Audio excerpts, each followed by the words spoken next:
وإن تعدوا نعمة الله لا تحصوها আল্লাহ রাব্বুল আলামিন বলেন, তোমরা যদি আল্লাহর নিয়ামত সমূহ গণনা করো হিসাব করতে পারবা না। আল্লাহ তাআলা অগণিত নিয়ামত দিয়েছেন, এই জন্য আল্লাহ তাআলার নিয়ামত গুলো কম দামি বিষয়টা এমন নয়, বরং আল্লাহ তাআলা আমাকে আপনাকে এমন কিছু নিয়ামত বিনা চাওয়ায় বিনা টাকায় দিয়েছেন, ওই বিষয়গুলো যদি আমাকে আপনাকে টাকা পয়সা দিয়ে কেনা লাগতো বেঁচে থাকা সম্ভব হতো না। স্বাভাবিকভাবে বাজারের অবস্থা কেমন হয় যারা বাজার করেন তারা বুঝবেন। স্বাভাবিক শীতকালীন সময়, শীতের সময় বাজারে সবজি বেশি পাওয়া যায়, এই জন্য দাম কম থাকে। ঢাকায় মাঝে মধ্যে দেখি গরমের সময় গ্রীষ্মকালে 1 কেজি টমেটোর দাম হয় 300, 350 টাকা, 400 টাকা। কিন্তু যখন শীতকাল আসে, 3, 4, 5, 6 মাসের ব্যবধান, যখন উৎপাদন হয়, চাষ হয়, চাষাবাদ হয় শীতকালে, যেই টমেটো 1 কেজি 400 টাকা দিয়ে কেনা লাগতো সিজনে, সেইটা 1 মনও কেউ 400 টাকা দিয়ে কেনে না। বাজারের সিস্টেম হলো, বাজারে যখন অ্যাভেলেবেল আছে, বেশি আছে, দাম কম। যেটা অ্যাভেলেবেল নয়, কম পাওয়া যায়, সেটার দাম চাহিদার কারণে বেশি। কিন্তু আল্লাহ তাআলার প্রদত্ত নিয়ামত গুলো এমন নয়, অগণিত বিদায় কম দাম এমন নয়, বরং আল্লাহ তাআলা দামি দামি নিয়ামত আমাকে আপনাকে বিনা টাকায় বিনা চাওয়ায় দিয়েছেন। যেমন আমি মাঝে মধ্যে বলি, দামি একটা নিয়ামত, মানুষ না খেয়েও হায়াত যদি থাকে অনেক দিন বেঁচে থাকতে পারে, যদি হায়াত থাকে। অনেকে দেখেও হয়তো থাকবেন, সৌদি আরবের এক প্রিন্স অ্যাক্সিডেন্ট করেছে দুর্ঘটনায়, তার অবস্থা এতটা শোচনীয়, সে ফার্স্ট চান্সেই কোমায় চলে গেছে, লাইফ সাপোর্ট লাগানো। একটা মানুষ কোমায় যাওয়া, লাইফ সাপোর্ট লাগানো মানে তার জীবনের শুধু শ্বাসটা বন্ধ হতে বাকি। না তার কোনো সেন্স আছে, না কোনো ব্যালেন্স আছে, সে না খেতে পারে, না নিজে কোনো অনুভূতি প্রকাশ করতে পারে, না নড়াচড়া করতে পারে, তার খাওয়ার কোনো উপায় নাই, প্রস্রাব পায়খানার কোনো উপায় নাই। 17 বছর এক অবস্থায় পার হয়ে গেছে, ভাতও খায় নাই, রুটিও খায় নাই, শুধুমাত্র নল দিয়ে তাকে কিছু তরল পানীয়, স্যালাইন জাতীয়, পানি জাতীয় কিছু খাবার তার ভেতরে পৌঁছায় দেওয়া হচ্ছে। ওই অবস্থায়, ওই শোচনীয় অবস্থায়, ভাতবিহীন, রুটিবিহীন, গোশতবিহীন, খাদ্যবিহীন 17 বছর ওকে যিনি বাঁচিয়ে রেখেছেন তিনি কে? তাহলে একটা বিষয় আমরা নিশ্চিত হলাম, খাবারের কারণে যে মানুষ বেঁচে থাকে তা নয়, মূল বিষয়টা হলো হায়াত। হায়াত যদি না থাকে কেউ বেঁচে থাকবে না, এটাই স্বাভাবিক। তবে আল্লাহ তাআলা কিছু জিনিসকে মানুষের বেঁচে থাকার জন্য কম্পালসারি করে দিয়েছেন, যেটা লাগবেই লাগবে। মানুষ ভাত না খেয়ে, রুটি না খেয়ে, পানি পান করেও হায়াত থাকলে বেঁচে থাকতে পারে দীর্ঘদিন। কিন্তু বলেন তো, কোনো মানুষ যদি অক্সিজেন গ্রহণ করতে না পারে অথবা কার্বন ডাই অক্সাইড না ছাড়তে পারে, এই মানুষটা 2, 4, 5, 6 দিন বেঁচে থাকতে পারবে নাকি? আছে আপনাদের এলাকায় কেউ যে না হুজুর 2, 4, 5 দিন তার অক্সিজেন নেওয়া লাগে নাই, আলহামদুলিল্লাহ বেঁচে আছে? গোটা দুনিয়ায় 2, 4 জন আছে? নাই। অথচ এই জিনিসটা যদি মানুষের থেকে মাত্র 5 মিনিটস আলাদা হয়ে যায়, মাত্র 5 মিনিট যদি তার থেকে অক্সিজেন বিচ্ছিন্ন হয়ে যায়, চিকিৎসা বিজ্ঞান বলে সে আর বেঁচে থাকতে পারবে না। যারা চাকরিজীবী তাদের হিসাবের একটা লিমিট আছে, মাসে সে স্যালারি পায় 30,000, মাসের 5 তারিখে, 7 তারিখে, 10 তারিখে সে বেতন পায়। তার জীবনের একটা স্কেল আছে, নিয়মতান্ত্রিকতা আছে, সে মন চাইলেই যেমন খুশি তেমন খরচ করতে পারে না, স্টেপ বাই স্টেপ তাকে খরচ করতে হয়। কিন্তু অনেক সময় দেখা যায় শরীর অসুস্থ, মা অসুস্থ, বাবা অসুস্থ, এক্সট্রা কিছু পয়সা খরচ হয়ে গেছে, এদিক দিয়ে চাউলের বস্তা প্রায় শেষের দিকে, যেই পরিমাণ টাকা, যেই পরিমাণ বাজার তার ঘরে আছে হয়তো 10 দিন যেতে পারে, কিন্তু বেতন পাইতে দেরি আরো 15 দিন। 10 দিনের খাবার এখনো ঘরে আছে, তবে বেতন পাইতে বাকি আছে 15 দিন। যারা চাকুরিজীবী ওই চিন্তা করে তাদের কপালে ভাঁজ পড়ে যায়, চিন্তা চলে আসে যে বাকি 5 দিন বেতন পাওয়ার আগ পর্যন্ত কেমনে চলবো। 10 দিনের খাবার ঘরে থাকার পরেও পরের 5 দিনের জন্য টেনশনে ঘুম আসে না। কিন্তু বলেন তো, আমি আপনি কোনোদিন এই চিন্তা করেছি নাকি? রাতের বেলায় শোবার সময় কোনোদিন আমি আপনি হয়তো এই চিন্তা করি নাই, এখন তো ঘুমাইতে গেলাম, সকালে যদি অক্সিজেন না পাই কেমনে বেঁচে থাকবো। এই চিন্তা আমিও করি না, আপনারাও করেন না। কেন আমাদের করা লাগে না? কারণ বেঁচে থাকার জন্য এই অমূল্য অপরিহার্য অক্সিজেন অতি সহজে আমাদের জন্য যিনি ব্যবস্থা করে দিয়েছেন তিনি কে? এটা একটা দামি নেয়ামত, তবে এটা সবচেয়ে দামি নেয়ামত নয়। সবচেয়ে দামি নেয়ামত হলো ঈমান। দামি দামি নেয়ামত গুলোর মধ্যে আমরা একটা নেয়ামত পেয়েছি, সেটা হলো মুহাম্মাদুর রাসূলুল্লাহ সাল্লাল্লাহু আলাইহি ওয়াসাল্লাম। নবীজি আমাদের জন্য আল্লাহ তাআলার ঘোষণা, বিশেষ অনুগ্রহ। আল্লাহ তাআলা কোরআনুল কারীমের মধ্যে বলেন, লাকাদ মান্নাল্লাহু আলাল মুমিনিনা ইয বাআসা ফীহিম রাসূলাম মিন আনফুসিহিম। আল্লাহ তাআলা বলেন, মুমিনদের জন্য আল্লাহ তাআলার বিশেষ অনুগ্রহ, মুমিনদের উপর আল্লাহ তাআলার বিশেষ অনুগ্রহ যে তিনি তাদের মধ্য থেকে তাদের জন্য একজন রাসূল পাঠিয়েছেন।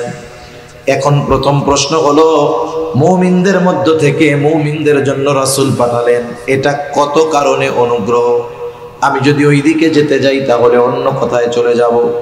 প্রথম কথা হলো, আমাদের উপরে আল্লাহ তাআলার বিশেষ অনুগ্রহ হলেন মুহাম্মাদুর রাসূলুল্লাহ সাল্লাল্লাহু আলাইহি ওয়াসাল্লাম। যদিও তিনি মুমিনদের জন্য বিশেষ অনুগ্রহ, তবে গোটা সৃষ্টি জগতের জন্য তিনি রহমত। স্পেশালি মুমিনদের জন্য অনুগ্রহ, কিন্তু গোটা সৃষ্টি জগতের জন্য তিনি রহমত। এজন্য আল্লাহ তাআলা আমার আপনার নবীজির ব্যাপারে ঘোষণা দেন, ওয়ামা আরসালনাকা ইল্লা রাহমাতাল লিল আলামিন। আল্লাহ তাআলা বলেন, আমি আপনাকে জগৎ সমূহের জন্য রহমত হিসাবে প্রেরণ করেছি। আলম এক বচন, আলামিন বহু বচন। আলম অর্থ একটা জগৎ, আলামিন বহু জগৎ।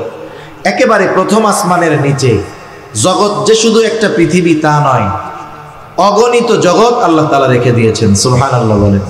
কত রাখছে? বিজ্ঞান বলে এটা আমরাও হিসাব করতে পারবো না।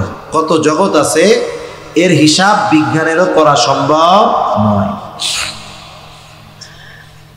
আমরা পবিত্র কোরআনুল কারীমের সূরা ফাতিহা সর্বাধিক বেশি, সবচাইতে বেশি যেই সূরা তিলাওয়াত হয় সূরা ফাতিহা। প্রত্যেক নামাজের প্রতি রাকাতে সূরা ফাতিহা লাগে, তবে সবার পড়তে হয় না। ইমামের পেছনে যখন পড়া হয়, ইমামের কেরাত হলো মুসল্লির কেরাত। জামাতে পড়া হোক আর একাকী পড়া হোক, প্রত্যেক নামাজে সূরা ফাতিহা লাগে কি লাগে না? সূরা ফাতিহার শুরুতেই আমরা বলি আলহামদুলিল্লাহি রাব্বিল আলামিন। সকল প্রশংসা আল্লাহর জন্য। কে আল্লাহ? বলে রব্বুল আলামিন, জগৎ সমূহের রব। তার মানে যত জগৎ আছে সব জগতের রব হলেন আল্লাহ, প্রতিপালক হলেন আল্লাহ। আর আল্লাহ তাআলাই আমার আপনার নবীজির ব্যাপারে বলেন, ওয়ামা আরসালনাকা ইল্লা রাহমাতাল লিল আলামিন। সোজা কথা হইল, আল্লাহ তাআলা হলেন জগৎ সমূহের জন্য রব, আর আমার আপনার নবীজি হলেন জগৎ সমূহের জন্য রহমত। গোটা সৃষ্টিকুলে একটা ইঞ্চি জায়গা নাই যেই জায়গার রব আল্লাহ তাআলা নন। এরকম একটা ইঞ্চি জায়গা দেখাতে পারবেন যে যেই জায়গার রব আল্লাহ নয়? আছে এরকম একটা জায়গা? গোটা সৃষ্টিকুলে একটা ইঞ্চি জায়গা এমন নাই যেই জায়গার রহমত মুহাম্মাদুর রাসূলুল্লাহ নন। আল্লাহ তাআলা যেই জায়গার রব, আমার আপনার নবীজিও সেই জায়গার জন্য রহমত। সুবহানাল্লাহ বলেন। এই কারণে কাফেররাও নবীজির কারণে উপকৃত হয়েছে। চূড়ান্ত পর্যায়ের অবাধ্য হওয়ার পরেও আল্লাহ তাআলা তাদেরকে সমূলে ধ্বংস করে দেন নাই। কাফেররা উপকৃত হয়েছে নবীজি রাহমাতুল লিল আলামিন হওয়ার কারণে। রাসূল আকরাম সাল্লাল্লাহু আলাইহি ওয়াসাল্লাম রাহমাতুল লিল আলামিন উপকৃত শুধু মুমিনরা হয় না, গোটা সৃষ্টি জগতের সকলেই হয়। আবু জেহেল কাফেরদের সর্দার নবীজির সামনে এসে, সহিহ মুসলিমের হাদিস, নবীজির সামনে এসে নবীজিকে শোনায়া আল্লাহ তাআলার কাছে দোয়া করে বলে, আল্লাহ আপনি যদি সত্যই এই কোরআন মুহাম্মাদের উপরে নাজিল করে থাকেন তাইলে আমাদের উপরে পাথর বর্ষণ করেন অথবা যন্ত্রণাদায়ক শাস্তি দেন। নবীজিকে শোনায়া আল্লাহর কাছে দোয়া করতেছে। ওর যদি এই দোয়াটা করতেই মন চাইতো, নবীর সামনে করার কি দরকার ছিল? একাকী আল্লাহর কাছে করলেই তো। নবীর সামনে বলার কারণ কি? কারণ আছে না নাই? নবীকে শোনায় আল্লাহরে বলতেছে মানে কি? নবীরে টিটকারি করতেছে। আল্লাহ আপনি লোক আর পান নাই কোরআন নাজিল করার, এর উপরে করছেন। আমি হইলাম গোত্রপতি, সর্দার, নেতা, আমার এত লোকজন আছে, টাকা পয়সা আছে, আপনি কোরআন আমার উপরে নাজিল করবেন, লোক আর পান নাই, ওই মুহাম্মদের উপরে করছেন। মানে খোসা দিয়া টিটকারি করে ছোট বানানো, নবীজিকে কথার দ্বারা আঘাত করে কষ্ট দেওয়া হলো মূল উদ্দেশ্য। না হলে কেউ চায় না যে তার উপরে আযাব আসুক। আবু জেহেল যখন আল্লাহর কাছে বলতেছে যে আপনি আমারে পাথর বর্ষণ করেন, নাইলে যন্ত্রণাদায়ক শাস্তি দেন, কি মনে হয় আজরাইল যদি আইসা বলতো তোর মরতে মন চায়, আয় তোরে সাইজ করি, তখন কি কইতো? ধরু এমনি কইছি। তখন আর মরতে চাইতো না, তখন বলতো কি যে এটা এমনি বলছি। আমাদের সমাজে কিছু মানুষ আছে, মানুষ আসলে সমাজে কেউ কারো শত্রু হইতে শত্রুতা করা লাগে না। আমার সাথে আপনার সাথে অন্যের সাথে কোনোদিন কোনো মুখ কালাকালি হয় নাই, ওই লোকটাও আপনার শত্রু হয়ে যাইতে পারে। যেই রোগের কারণে হয় সেই রোগের নাম হলো হিংসা। সেই রোগের নাম কি? হিংসা। দেখা গেল ওই ব্যক্তির চাইতে আল্লাহ তাআলা আপনাকে সম্মানিত করছে বেশি, সম্পদ দিছে বেশি। আগে আপনার ওই লোকের কাছে আপনি মুখাপেক্ষী ছিলেন দুনিয়ার হিসাবে, আল্লাহ তাআলা এখন আপনারে এত বড় বানায় দিছে যে মানুষ আপনাকে মহব্বত করে, ভালোবাসে। সমাজের অনেক মানুষের দুশ্মন হওয়ার জন্য আপনার আর কোনো কিছু লাগবে না। এই অগ্রগতি, উন্নতি, সমৃদ্ধি অন্য 10 জনের হিংসার কারণ হয়ে দাঁড়াবে, ঠিক কিনা বলেন? এমনি মনে মনে আপনার শত্রু মনে হবে। সমাজের অবস্থা হলো এইরকম। এখন অনেক সময় এরকম হয়, মনে করেন একজনের ছেলে, একটা মানুষ গরিব, অসহায়, দরিদ্র, একেবারে তার কিছুই নাই। লোকটার ছেলে লেখাপড়া করেছে, পরিশ্রম করেছে, বিসিএস ক্যাডার হয়েছে, বড় অফিসার হয়ে গেছে, এলাকার মধ্যে সে সবচাইতে সম্মানিত তখন। অথচ এই সম্মানিত ব্যক্তির বাবা এক সময় আর একজনের বাড়িতে কাজকাম করছে। এখন মানুষেরা বলা বলি করে, দেখছো অমুক চাচা এত কষ্ট করতো, মানুষের বাড়িতে কাজকর্ম করতো, আল্লাহ তাআলা তার দিকে তাকাইছে, ছেলেটা বড় অফিসার, এখন আর চাচার কষ্ট হবে না, আমাদের গ্রামের সবচাইতে বড় চাকরিজীবী। এখন এই যে গরিব মানুষের উন্নতি, এটা কি সবার ভালো লাগবে নাকি? ভালো লাগবে না তো। এখন ওই যে যার বাড়িতে ওই ছেলের বাবা কাজ করতো, এখন মনের মধ্যে হিংসা চলে আসছে, আরে এতকাল আমার বাড়িতে কাজ করছে, এখন তো আমার তারে সার বলা লাগবে। এবার যে বলতেছে, কি বলা বলি করতেছো, কি হয়েছে এখানে? বলে, চাচা শোনেন নাই অমুকের ছেলে বড় অফিসার হয়ে গেছে। এখন কি বলে? আমাদের গ্রাম অঞ্চলে বলে, অমুকের ছেলে এই হয়ে গেছে, আয় আল্লাহ, কিয়ামতের আর বাকি নাই, এই খবর শোনার আগে মরলাম না কেন? এরকম বলার লোক তো আলহামদুলিল্লাহ এদিকে নাই। আপনাদের ভাষায় বা আপনাদের ল্যাঙ্গুয়েজে বলবে, আছে তো। এখন বলেন তো, ওই টাইমে আজরাইল আইসা যদি বলে এত মরতে মন চায় চলেন, তাহলে বলবে আস্তাগফিরুল্লাহ, তো এমনি কইছি, সত্যি সত্যি কি মরতে চাইছি নাকি? এখন এই যে কথাটা বললো, ওর এই খবর শোনার আগে আমি মরলাম না কেন, মূলত ওই ব্যক্তিকে তিরস্কার করা, ছোট করা, লজ্জা দেওয়া, এটা মূল উদ্দেশ্য। নবীজিকে এই কথা বলছে, নবীজির অন্তরে একটু কষ্ট লাগছে না? কষ্ট লাগছে। নবীজি কোনো জবাব দেয় নাই। নবীজিকে কষ্ট দিবে আর আল্লাহ তাআলা কিছু বলবে না, এটা তো হইতে পারে না। জবাব পাঠায় দিছেন আল্লাহ। কে জবাব দিছে? আল্লাহ রাব্বুল আলামিন। কেমন যেন আমার, আপনি যতক্ষণ তাদের মধ্যে আছেন আমি তাদেরকে কোনো আযাব দিব না, কারণ গোটা সৃষ্টি জগতের এমন একটা জায়গা নাই যেই জায়গার রহমত আপনি নন। যেহেতু রহমাতুল লিল আলামিন জমিনের উপরে আছে, ওই রহমত থাকা অবস্থায় কেমন করে আমি আযাব দেই। এজন্য আপনি যেহেতু তাদের মধ্যে আছেন, আপনার সম্মানার্থে এরা অবাধ্যতা করার পরেও, এই রকম আচরণ করার পরেও আমি ওদেরকে শাস্তি দেই না। কিন্তু শাস্তি দিব না তা না, শাস্তি দিব, কিন্তু আপনি থাকার কারণে কেন দেই না? কারণ আপনি তো রহমাতুল লিল আলামিন। সুবহানাল্লাহ বলেন না? রাসূল আকরাম সাল্লাল্লাহু আলাইহি ওয়াসাল্লাম রহমাতুল লিল আলামিন, গোটা সৃষ্টি জগতের জন্য রহমত। তবে মুমিনদের জন্য বিশেষ অনুগ্রহ, তার উম্মতের জন্য, মুমিনদের জন্য বিশেষ মায়া, বিশেষ ভালোবাসা। প্রত্যেকটা নবী তার উম্মতকে ভালোবাসে। আমার আপনার নবীও আমাকে আপনাকে ভালোবাসেন। এই জন্য আল্লাহ তাআলার কাছে যখন নবীজি কিছু বলার সুযোগ পাইতেন, উম্মতের ব্যাপারে আগে বলতেন। রাসূল সাল্লাল্লাহু আলাইহি ওয়াসাল্লাম যখন মেরাজে গেছে, ওইখানে গিয়েও উম্মতের কথা নবীজি বলেন নাই। উম্মতের কথা বলার কারণেই তো আল্লাহ তাআলা ঘোষণা দিয়েছেন, যেই হাদিয়াগুলো দিয়েছেন এর মধ্যে একটা হলো যে আপনার উম্মত যদি শিরিক থেকে বেঁচে থাকে, পাপ যত বড় হোক না কেন, শিরিক থেকে বেঁচে থাকলে আমি আল্লাহ মাফ করে দিব।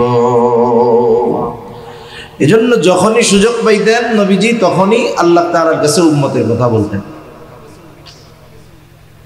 আব্দুল্লাহ ইবনে আমর ইবনুল আস রাদিয়াল্লাহু তাআলা আনহু থেকে বর্ণিত, তিনি বলেন, এক মজলিসের মধ্যে সাহাবায়ে কেরাম বসা, নবীজির সাথে। নবীজি হঠাৎ করে কোরআন থেকে তিলাওয়াত করতেছেন। আন্নান নবী সাল্লাল্লাহু আলাইহি ওয়াসাল্লাম কালামা কাউলুল্লাহি আযজা ওয়া জাল্লা ফি ইব্রাহিম আলাইহিস সালাম। নবীজি তিলাওয়াত করলেন যা আল্লাহ তাআলা ইব্রাহিম আলাইহিস সালামের ব্যাপারে বলেছে। কোরআনুল কারীমের সূরা ইব্রাহিম 13 নম্বর পারায় ইব্রাহিম আলাইহিস সালাম তার উম্মতের জন্য আল্লাহ তাআলার কাছে দোয়া করতেছেন। সেই দোয়ার খবর আল্লাহ তাআলা কোরআনে জানায় দেন। দোয়া করে ইব্রাহিম আলাইহিস সালাম বলেন, রব্বি ইন্নাহুন্না আদলালনা কাসীরাম মিনান নাস ফামান তাবিআনি ফাইন্নাহু মিন্নি ওয়া মান আসানি ফাইন্নাকা গফুরুর রহিম। ইব্রাহিম আলাইহিস সালাম বলতেছে, রব, এই প্রতিমাগুলো, এই মূর্তিগুলো অধিকাংশ মানুষকে পথচ্যুত করে ফেলেছে, পথভ্রষ্ট করে ফেলেছে। ফামান তাবিআনি ফাইন্নাহু মিন্নি, তবে যারা আমার আনুগত্য করেছে তারা তো আমার দলভুক্ত। ওয়া মান আসানি, আর যারা আমার আনুগত্য করে নাই, যদিও ইব্রাহিম আলাইহিস সালামের কথা শুনে ঈমান আনে নাই, তথাপিও কিন্তু ইব্রাহিম আলাইহিস সালামের উম্মত। প্রত্যেকটা নবীর তার উম্মতের প্রতি মায়া, মোহাব্বত, ভালোবাসা আছে। উম্মত নেককার হোক আর গুনাহগার হোক, প্রত্যেকটা নবীর তার উম্মতের প্রতি মায়া, মোহাব্বত, ভালোবাসা আছে। ইব্রাহিম আলাইহিস সালামেরও তার উম্মতের উপরে ভালোবাসা আছে, যদিও তারা গুনাহগার, পাপে লিপ্ত। বরং কিছুটা সময় তো এমন হয় যে নেককারের চাইতে যে পাপাচারে লিপ্ত তার জন্য চিন্তা আরো বেশি হয়। কারো সন্তান যদি ভালো থাকে দুইটা, খারাপ থাকে একটা, বলেন তো ওই মা বাবা ভালো দুইটার জন্য চিন্তা বেশি করে নাকি খারাপটার জন্য করে? খারাপটার জন্য চিন্তা করে। যখনই আল্লাহর কাছে দোয়া করে কি বলে? বলে আল্লাহ, মরার আগে যদি আমার এই ছেলেটাও ভালো হয়ে যাইতো তাহলে মরেও শান্তি পাইতাম। এখন খারাপ ছেলে, কেন ওরে পুলিশে দিয়ে দিক, ওকে ত্যায্যপুত্র করে দিক, ঘর থেকে বাহির করে দিক। কেন দেয় না? বলে যতই খারাপ হোক ওনার সন্তান, ভালোবাসা, মহব্বতের কারণে সন্তানের এই অবস্থার ব্যাপারে তিনি চিন্তিত হন। ঠিক কিনা বলেন? বলেন তো, মা বাবা তার সন্তানকে বেশি ভালোবাসে নাকি নবীরা তার উম্মতকে বেশি ভালোবাসে? একটু বলেন না। কোনো সন্দেহ আছে? কোনো সন্দেহ নেই। ইব্রাহিম আলাইহিস সালাতু ওয়াস সালাম তার গুনাহগার উম্মতের জন্য দোয়া করে বলেন, আল্লাহ, ওয়ামান আসানি ফাইন্নাকা গফুরুর রহিম, যারা আমার আনুগত্য করে নাই আপনি তো গফুর, আপনি তো রহিম। কেমন যেন ইব্রাহিম আলাইহিস সালাম বলতেছে, আপনি গফুরুর রহিম, আপনি যদি চান আমার ওই গুনাহগার উম্মত গুলাকেও মাফ করে দিতে পারে। وقال عيسى عليه السلام إن تعذبهم فإنهم عبادك وإن تغفر لهم فإنك أنت العزيز الحكيم। ঈসা আলাইহিস সালাম তার উম্মতের জন্য দোয়া করে বলে, ইন তুআযিবহুম ফাইন্নাহুম ইবাদুক, আপনি যদি তাদেরকে আযাব দেন তারা তো আপনারই বান্দা। ওয়া ইন তাগফির লাহুম, আর যদি আপনি তাদেরকে মাফ করে দেন, আপনি তো আজিজ, মহাপরাক্রমশালী, হাকিম, মহাপ্রজ্ঞাময়। আপনি যদি মাফ করে দেন, আপনাকে কেউ জিজ্ঞাসা করবে না কেন মাফ করলেন, কারণ আপনি তো মহাপরাক্রমশালী। কেমন যেন ঈসা আলাইহিস সালাম বলে, আল্লাহ আপনি আমার গুনাহগার উম্মত আর আপনার গুনাহগার বান্দাদেরকে মাফ করে দেন। দুই নবী তার উম্মতের মাগফিরাত চেয়ে, ক্ষমা চেয়ে আল্লাহর কাছে দোয়া করছে। অনেক সময় অনেক জিনিস আমাদের মনে থাকে না, করতে হবে, আর একজনকে করতে দেখা এটা মনে পড়ে যায়, হয় না এরকম? বাজারে গেছেন একটা জিনিস কিনবেন, মনে নাই, চলে আসতেছেন, আর একজন যখন কেনে, হায় রে আমারও তো কেনার দরকার। নবীজি সাল্লাল্লাহু আলাইহি ওয়াসাল্লাম যখন দুই নবীর এইরকম আবেগপূর্ণ দোয়া তিলাওয়াত করলেন, আমার আপনার নবীর তার উম্মতের প্রতি মায়া, মোহাব্বত, ভালোবাসার ঢেউ উতলিয়া উঠল। এইবার নবীজিও তার উম্মতের জন্য আল্লাহ তাআলার কাছে দোয়া করে। বর্ণনাকারী বলেন, ফারাফা ইয়াদাই ওয়া ক্বালা আল্লাহুম্মা উম্মতি উম্মতি ওয়া বাকা। নবীজি দুই হাত উঁচু করে অজর ধারায় কান্না করতেছেন আর বলেন, আল্লাহুম্মা উম্মতি উম্মতি, আয় আল্লাহ আমার উম্মত আমার উম্মত। আর কিছুই নবীজি বলেন না, শুধু কান্না করতেছেন দুই হাত উঁচু করে আর বলেন, আমার উম্মত আমার উম্মত আমার উম্মত। আল্লাহ তাআলা জিবরাইল আলাইহিস সালামকে বলে, যাও মুহাম্মদ কেন কান্না করে, কান্নার কারণ জিজ্ঞাসা করো। জিবরাইল আলাইহিস সালাম চলে আসছে, এসে বলে, আপনি কেন কান্না করেন, যদিও আপনার কান্নার কারণ আল্লাহ তাআলা জানেন। এরপরেও তিনি শুনতে চান, জানতে চান কেন কান্না করেন। নবীজি এইবার উম্মতের ব্যাপারে প্রাণ খুলে সব কথা জিবরাইল আলাইহিস সালাতু ওয়াস সালামের কাছে বললেন। জিবরাইল আলাইহিস সালাম আল্লাহর কাছে গিয়ে বললেন, আল্লাহ তাআলা বলেন, যাও আমার হাবিব মুহাম্মদকে জানায় দাও, আমি অচিরেই তাকে তার উম্মতের ব্যাপারে সন্তুষ্ট করব, আমি তাকে তার উম্মতের ব্যাপারে অসন্তুষ্ট করব না। নবীজি যখনই সুযোগ পাইতেন উম্মতের প্রতি তার দরদ, মায়া, মোহাব্বত কেমন এর বহিঃপ্রকাশ ঘটাইতেন।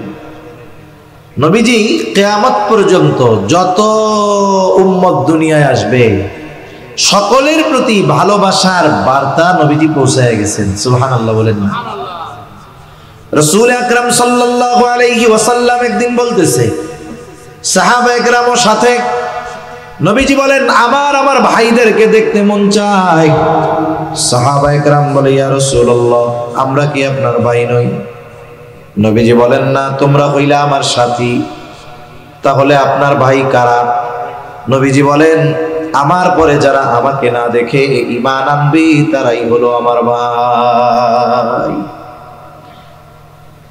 রাসূলুল্লাহ সাল্লাল্লাহু আলাইহি ওয়াসাল্লামের এই দরদ, মায়া, মোহাব্বত যাদের দ্বারা আঘাতপ্রাপ্ত হয়েছেন তাদের উপরেও ছিল, যেই উম্মতের দ্বারা রক্তাক্ত হয়েছেন তাদেরকেও তিনি বদদুয়া দেন নাই।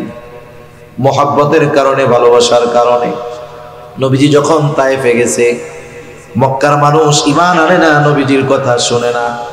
নবীজি চলে গেছেন তায়েফ। তায়েফে গিয়া দাওয়াত দিচ্ছেন, বলো লা ইলাহা ইল্লাল্লাহ তুফলিহু, বলো লা ইলাহা ইল্লাল্লাহ তোমরা সফল হয়ে যাইবা। রাসূল আকরাম সাল্লাল্লাহু আলাইহি ওয়াসাল্লামের সাথে হযরত যায়েদ রাদিয়াল্লাহু তাআলা, কাফেররা দলবদ্ধভাবে নবীজিকে পাথর নিক্ষেপ করা শুরু করলো। একদল যদি একসাথে পাথর মারে, মোটামুটি এটাকে পাথর বৃষ্টি বলা যায়। নবীজির গায়ে আঘাত করতেছে, পাথরগুলো পড়ে। হযরত যায়েদ রাদিয়াল্লাহু তাআলা আনহু একা ঠেকায়া পারেন না, নবীজির গা দিয়ে রক্ত বেয়ে বেয়ে পড়তেছে। কি পরিমাণ রক্ত নবীজির গা দিয়ে পড়েছে, কি পরিমাণ ক্ষত নবীজির গায়ে হয়েছে। আয়েশা সিদ্দিকা রাদিয়াল্লাহু তাআলা আনহা নবীজির গায়ে দাগ দেখে বলতেছে, ইয়া রাসূলুল্লাহ, আপনার কি কখনো বসন্ত হয়েছিল নাকি? নবীজি বলেন, না, বসন্ত হয় নাই। তাহলে দাগ দাগ দেখা যায়, এগুলো কিসের দাগ? নবীজি বলেন, আয়েশা, তায়েফে যখন দাওয়াত দিতে গিয়েছিলাম, তায়েফের মানুষ আমাকে যেই পাথর নিক্ষেপ করেছিল, এইগুলো হলো তাদের নিক্ষিপ্ত পাথরের আঘাতের দাগ। তার মানে পাথরগুলো শুধু বড় ছিল না, ধারালো ছিল। রাসূল আকরাম সাল্লাল্লাহু আলাইহি ওয়াসাল্লামের দেহ বেয়ে বেয়ে রক্ত পড়তেছে, গায়ের পোশাক পরিপূর্ণ ভিজে গেছে, এবার রক্ত বেয়ে বেয়ে জুতার মধ্যে ঢুকতেছে। এত পরিমাণ রক্ত, জুতার মধ্যে রক্ত শুকায়া জুতা পায়ের সাথে আটকে গেছে। স্বাভাবিক আমরা যখন ব্লাড ডোনেট করি, অনেক সময় 100 গ্রাম 150 গ্রাম রক্ত দেহ থেকে বের করে, 200 গ্রাম। অনেকে 2-3 ঘন্টা উঠতে পারে না, নড়তে পারে না। নবীজির গা বেয়ে রক্ত পড়েছে। পড়ন্ত বিকালে নবীজি সাল্লাল্লাহু আলাইহি ওয়াসাল্লাম একটা আঙ্গুর বাগানের পাশে গিয়ে একটু বিশ্রাম নিচ্ছেন। ইতিমধ্যে জিবরাইল আলাইহিস সালাতু ওয়াস সালাম হাজির। এসে বলে, ইয়া রাসূলুল্লাহ, এই কওম আপনার সাথে কেমন আচরণ করেছে আল্লাহ তাআলা সব দেখছে। আমি আজকে একা আসি নাই, আমার সাথে নতুন একজন ফেরেশতা পাঠানো হয়েছে, যে ইতিপূর্বে আপনার কাছে আসে নাই। নবীজি এবার বলেন, ওই ফেরেশতা আমার সামনে আসলো, আমাকে এসে সালাম দিল, আসসালাতু ওয়াসসালামু আলাইকা ইয়া রাসূলুল্লাহ। সালাম দেওয়ার পরে বলতেছে, আপনার কওম আপনার সাথে কেমন আচরণ করেছে আল্লাহ তাআলা দেখেছে। আল্লাহ তাআলা আমাকে আপনার নিকটে পাঠিয়েছেন আপনার আদেশ পালন করার জন্য।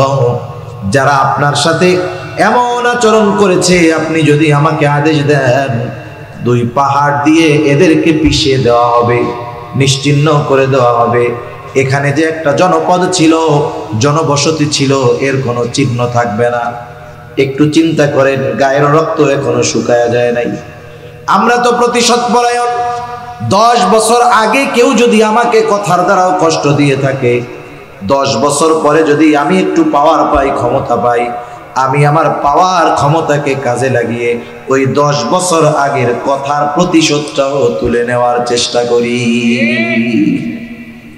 আমরা অনেক প্রতিশোধ পরায়ণ মানুষ। যদি ক্ষমার মহানুভবতা, ক্ষমার গুণ আমরা যদি অর্জন করতে পারতাম, প্রতিশোধের নেশা যদি অন্তর থেকে দূর করতে পারতাম, এই সমাজটা আরো অনেক সুন্দর হয়ে যেত। ছোট ছোট বিষয়ে আমরা প্রতিশোধ নেই। মানুষ তো ছোট ছোট বিষয়ে মানুষকে খুন করে ফেলতেছে। জামানা তো এরকম। কয়েকদিন আগে এক খবরে দেখলাম, এক দোকানদার বাকি পায়, দোকানদার পাওনা চাইতেই পারে, 5 টাকা না 10 টাকা পায়। এটা কেন চাইলো ওনার কাছে? ওনার পাওয়ার আছে। এটাকে কেন্দ্র করে কথা কাটাকাটি, দ্বন্দ্ব, এক সময় তাকে মেরেই ফেলেছে। অবস্থাটা চিন্তা করে দেখি। আল্লাহু আকবার। সেজন্য প্রতিশোধ পরায়ণ ছিলেন না আমার আপনার নবী। কাফেরদের ব্যাপারেও নবীজি প্রতিশোধ পরায়ণ ছিলেন না। নবীজির কাছে যারাই ক্ষমা চেয়েছে, নবীজি মাফ করে দিয়েছে। যখন মক্কা বিজয় হলো, মক্কা বিজয় যখন হয়েছে, কাফেররা মনে করছে মক্কার অলিগলি রক্তের স্রোত বহমান হবে অলিগলিতে। রাসূল আকরাম সাল্লাল্লাহু আলাইহি ওয়াসাল্লাম সাধারণ ক্ষমা ঘোষণা করে দিলেন। যারা হারাম বাইতুল্লাহর মধ্যে থাকবে নিরাপদ, আবু সুফিয়ানের ঘরে যারা থাকবে নিরাপদ। এই নির্দেশনার আগে খালিদ বিন ওয়ালিদ রাদিয়াল্লাহু তাআলা আনহু ঢুইকা গেছে। ওই সময় কয়েকজনকে হত্যা করা হয়ে গেছে। ওটা বাদ। তবে নবীজির নির্দেশনা ছিল এইটা, কয়েকজন ব্যতীত ছাড়া তাদের ব্যাপারে ঘোষণা দেওয়া হয়েছিল, এরা যদি কাবার গেলাপ ধরে ঝুলেও থাকে, এদেরকে ক্ষমা করা হবে না। মোস্ট ওয়ান্টেড আসামি, যেখানে পাওয়া হবে সেখানেই হত্যা করা হবে।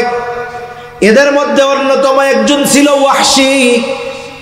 এই ওয়াহশী উহুদের যুদ্ধে রাসূল আকরাম সাল্লাল্লাহু আলাইহি ওয়াসাল্লামের চাচা হামজা রাদিয়াল্লাহু তাআলা আনহুকে নৃশংসভাবে শহীদ করেছে। ওয়াহশী একজনের গোলাম ছিল। বলছে, তুই যদি হামজাকে, আমিরে হামজা রাদিয়াল্লাহু তাআলা আনহু, ওনার যদি হত্যা করতে পারিস, তোরে মুক্তি দিয়া দিব। ওয়াহশী মুক্তির আশায় রাসূল সাল্লাল্লাহু আলাইহি ওয়াসাল্লামের চাচা হামজা রাদিয়াল্লাহু তাআলা আনহুকে শহীদ করে ফেলল। ওয়াহশির ব্যাপারে ওয়ারেন্ট, একেবারে মোস্ট ওয়ান্টেড, যে পাবা যেখানে সেখানেই শেষ। কাবার গেলাপ ধরে যদি ঝুলেও থাকে একে ছেড়ে দেওয়া হবে না। ওয়াহশি এলাকা ছেড়ে চলে গেছে বহুদূর, লুকায়া লুকায়া থাকে, জীবনের ভয় চিন্তা। আবার একটা সময় এত বড় পাপ করেছে, নিজের মধ্যে অনুশোচনা কাজ করে।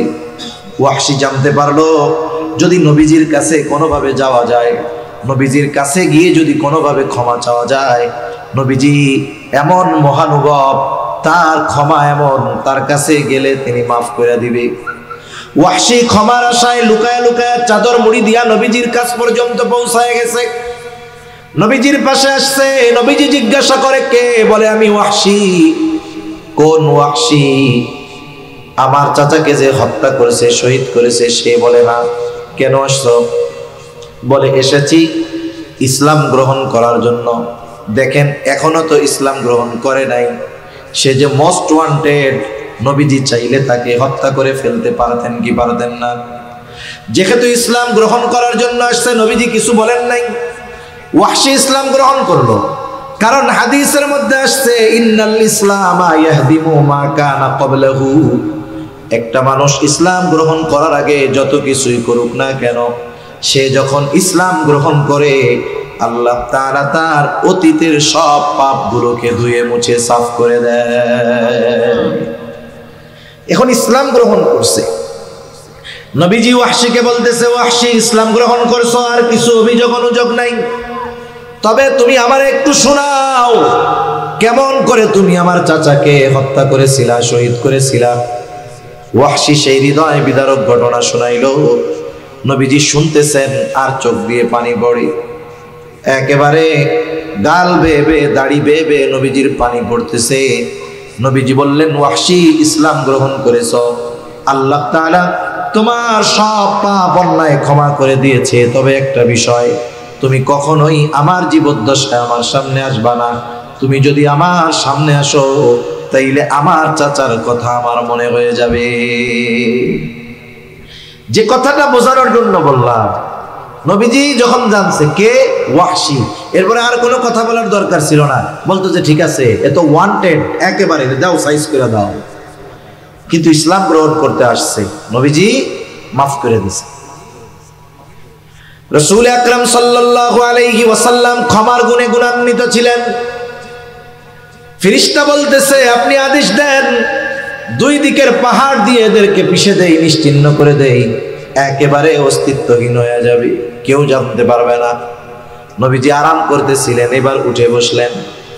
ফেরেশতার এই কথার জবাবে নবীজি বলেন বাল আরজু আন ইয়াখরুজাল্লাহু মিন আসলাবিহিম মান ইয়াবুদুল্লাহা ওয়াহদাহু ওয়া লা ইউশরিকু বিহি শাইআ। নবীজি বলেন আমি তো এদের ব্যাপারে আল্লাহ তাআলার কাছে এই আশা পোষণ করি যে আল্লাহ তাআলা এদের মধ্য থেকে এমন এক জেনারেশন বের করবে, এমন এক প্রজন্ম বের করবে, এমন এক সম্প্রদায় বের করবে, এমন এক কওম বের করবে যারা এক আল্লাহর গোলামি করবে, তার সাথে কারো শরীক করবে না। চিন্তা করেন, যারা অত্যাচার করেছে, জুলুম করেছে, তাদেরকে শাস্তি দিতে মানা করতেছেন কেন? হয়তো এরা ঈমান আনবে না, কিন্তু এদের মধ্য থেকে এমন মানুষ দুনিয়ায় আসবে যারা এক আল্লাহর ইবাদত করবে। এটা অনাগত উম্মতের প্রতি মুহাব্বত, ভালোবাসার অন্যতম একটা বহিঃপ্রকাশ। সেজন্য নবীজি আমাদের ভালোবাসেন। এ ভালোবাসা যে শুধু দুনিয়ায় তা না, এ ভালোবাসা আখিরাতেও নবীজি সবচেয়ে বেশি ভালোবাসবেন। আচ্ছা, একটা মানুষ একটা মানুষকে ভালোবাসে, কে আমাকে আপনাকে সবচাইতে বেশি ভালোবাসে, এটা নির্ণয় করার একটা পদ্ধতি আছে না? আমরা ছোটবেলায় একটা গল্প পড়ছি, আসলে এক সময় তো গল্প থেকে জীবনের শিক্ষা নেওয়া যাইত। একটা মানুষ একটা গল্প পড়ে আগামীর জন্য নিজেকে গড়ে তুলতে পারতো, স্কুলেও ছিল কলেজেও ছিল। এখন স্কুল কলেজে কি পড়ানো শুরু হচ্ছে তো আপনাদের আর বলার দরকার নাই, এটা আপনারাই বুঝেন। আগে মানুষ শিক্ষা গ্রহণ করে উন্নত চরিত্রের অধিকারী হতো, আর এখন লেখাপড়া করে চরিত্রহীন হবে। এটাই ডিস্টেন্স, এটাই ডিস্টেন্স। আগে চরিত্র গঠন করত, এখন চরিত্র ধ্বংস হবে, ঠিক কিনা? তা আমরা গল্প, অনেক গল্প পড়ছি। একটা গল্প বইতে পড়ছি না, এমনি পড়ছি, স্মরণ নাই। এই যে এক বন্ধু আর এক বন্ধুর বাড়িতে বেড়াইতে আসছে। এখন দুই বন্ধু, শহরের বন্ধু আর গ্রামের বন্ধু। এখন দুই বন্ধু গেছে ঘুরতে জঙ্গলের মধ্যে। এখন দেখে সামনে একটা ভাল্লুক। ভাল্লুক দেখা গ্রামের বন্ধু এক লাফে ধুমসে গাছের উপরে উঠে গেছে। এখন শহরের বন্ধু তার গাছে উঠতে পারে না, কি করবে? ও ওই জায়গায় মরার বান ধরছে। এটা গল্প, তো সত্য কিনা আমি জানি না, যে ভাল্লুক নাকি মরা জিনিস খায় না। সে এমন ভাবে শ্বাস প্রশ্বাস বন্ধ করে আছে, ভাল্লুক তার নাক মুখ কানের কাছে সুইকা ডুইকা চলে গেছে। ভাবছে শ্বাস প্রশ্বাস চলতেছে না, এটা মনে হয় মরা। এখন ও তো ওইভাবেই আছে। একটু পরে ভাল্লুক চলে যাওয়ার পরে বন্ধু গাছ থেকে নামছে। নামার পরে জিজ্ঞাসা করতেছে, বন্ধু ভাল্লুক তোমার কানে কি বইলা গেল? ও বলে কি, বিপদে বন্ধু চেনা যায়। ভাল্লুক কি বলে গেছে? বিপদে বন্ধু চেনা যায়। গল্পটা বাদ দেন, কথাটা তো রিয়েল, তাই না? কথাটা বাস্তব। আপনি মুসিবতে বন্ধু চিনতে পারবেন। কে আপনার কল্যাণকামী, কে আপনাকে মহব্বত করে ভালোবাসে, এটা বিপদে চিনতে পারবেন। আপনার যখন আছে, আপনি যখন আছেন, পাওয়ার আছে, ক্ষমতা আছে, কাঁঠাল পাকলে মাছির অভাব হয় না। যখন পাওয়ার থাকবে কত মানুষ কাছে আসবে। দেখবেন যখন পাওয়ার নাই, এটারে সুইপারও গোনায় ধরে না। এর বাস্তবতা আপনাদের বোঝানো লাগবে না, আপনারাও দেখতেছেন, আমরাও দেখি, সব জায়গায় একই অবস্থা। 6 মাস আগেও যার ফুলফিল পাওয়ার ছিল, 6 মাস পরে ফাতি নেতাও তার একটা বোকা দেয়। অথচ এইগুলা জুতা ছাটার জন্য কত পয়সা ছিল, ঠিক কিনা বলেন? তার মানে আমি আপনি যদি পাওয়ারে যখন থাকি, কেউ যদি পাওয়ারে থাকে, ক্ষমতায় থাকে, ও যদি মনে করে এরা আমার শুভাকাঙ্ক্ষী, আমি বলবো তাহলে আপনি সবচাইতে বড় ভুলের মধ্যে আছেন। আপনার যখন থাকবে না, আপনি দেখবেন এগুলা কেউ নাই, আপনার মাথায় পিটাইতে হয়ে দ্বিধাবোধ করবে না। এখন সবচাইতে বড় কল্যাণকামী বন্ধুকে, যে আমার মুসিবতে আমার পাশে থাকবে, আমাকে বিপদে সাহায্য করবে। সকলে চলে যাবে কিন্তু কেউ আমার থেকে যাবে না। যেমন এক্সাম্পল টানতে পারি কি, আপনারা জানেন পাকিস্তানে ইমরান খান, সে ক্রিকেট খেলায় বিশ্বকাপ জিতছে, সেটা ভিন্ন কথা, কিন্তু সে একজন জনপ্রিয় ব্যক্তিত্ব। সর্বপ্রথম যখন তাকে মূলত আমেরিকা তাকে ক্ষমতা থেকে নামিয়ে দিল, আমেরিকা সব সিস্টেম করে ওইভাবে ক্ষমতা থেকে নামাই দিচ্ছে, তখন সংসদে একটা মানুষ, একটা লোক বক্তব্য দিয়েছিল, কেউ ছিল না তার পক্ষে, কিন্তু সে বলিষ্ঠ কণ্ঠে ইমরান খানের পক্ষে বলছে, এখনো সে আছে। তো চিন্তা করেন, মুসিবতে যখন সবাই পাশ থেকে কেটে গেছে, এই লোকটা তার পাশ থেকে যায় নাই। এটা আমি দুনিয়ার একটা এক্সাম্পল বোঝানোর জন্য বললাম আর কি। মনে করেন আর একটা এক্সাম্পল, আপনি এখান থেকে শান্তিরহাট গেছেন, আপনার সাথে এমন একজন লোক আছে যে 24 ঘন্টা সজাগ থাকলে, আপনার পাশে থাকলেই বলে আপনারে খুব ভালোবাসি ভাই, আপনারে খুব মহব্বত করি, আপনার জন্য জীবন দিতে প্রস্তুত। এরকম একজন লোক এত ভালোবাসে আপনাকে, আপনি তাকে নিয়ে পটিয়া গিয়েছেন অথবা শান্তিরহাট গেছেন। এখন স্বাভাবিক ওখানে যাওয়ার পরে যে কোনো একটা প্রবলেম আপনার সাথে হয়েছে, কথা কাটাকাটি গ্যাঞ্জাম হয়েছে, আপনি একটা মুসিবতে পড়েছেন। মানুষ যখন মুসিবতে পড়ে, তার নজর থাকে আশেপাশে আমার পরিচিত কারা আছে, আমি কাদের হেল্প পেতে পারি, কাদের ডাকলে আমার কাছে আসতে পারে। এখন ওর সাথে তো ওর বন্ধু আছে, ও চিন্তা করছে আমি তো একা না, কমপক্ষে আমার বন্ধু তো আছে। এখন ডাইন পাশে তাকায় দেখে, বাম পাশে তাকায় দেখে, বন্ধু তো বহুদূর, বন্ধুর ছায়াও নাই। মানে আপনি মুসিবতে পড়তে দেরি, মাশাল্লাহ ও পাশের থেকে দৌড়াইয়া সরতে কোনো দেরি নেই। এখন আবার বাসায় আসছেন, মুসিবতটা আল্লাহ দূর করছে, অন্যরা সাহায্য করছে, মুসিবত শেষ। বাসায় এসে সিএনজি থেকে নামছেন, ও দৌড় দিয়া গলা জড়ায় ধরে বলতেছে, বন্ধু তোমারে খুব ভালোবাসি। এখন বলেন তো কি করবেন? ওরে কি আদর করবেন? টাকা পয়সা দিবেন? লাঠি হাতের কাছে থাকলে এমন পিটানি দিবেন যে চিটিং, মিথ্যাবাদী, প্রতারক, ধোঁকাবাজ। আমি যখন বিপদে পড়ছি, তুই যদি সত্যিই আমাকে মহব্বত করতি, মুসিবতে সব চলে যাইতো, তুই আমার পাশে থাকতি, ঠিক কিনা বলো? তাহলে প্রকৃত কল্যাণকামী, প্রকৃত পক্ষে আমাকে আপনাকে ভালোবাসে সে, যে মুসিবতে আমার আপনার পাশে থাকবে, ঠিক কিনা? দুনিয়ার মুসিবত কোন মুসিবত নয়, আল্লাহর কসম। দুনিয়ার মুসিবত সবার আছে। আমাকে জিজ্ঞাসা করেন, হুজুর আপনার প্রবলেম কি? আমি 100টা সমস্যা বলতে পারবো, আপনিও পারবেন। কত মুসিবত বিপদ আমাদের, বলেন তো। চোখ দুটো যখন বন্ধ হয়ে যাবে, হাজারো মুসিবত যার, তার কোনো মুসিবত আর থাকবে না। সেজন্য দুনিয়ার মুসিবত এটা সাধারণ মুসিবত, সবচাইতে বড় মুসিবত হলো কিয়ামতের দিন। কিয়ামতের ময়দানে সবচাইতে বড় মুসিবতের মুখোমুখি আমাদের হওয়া লাগবে।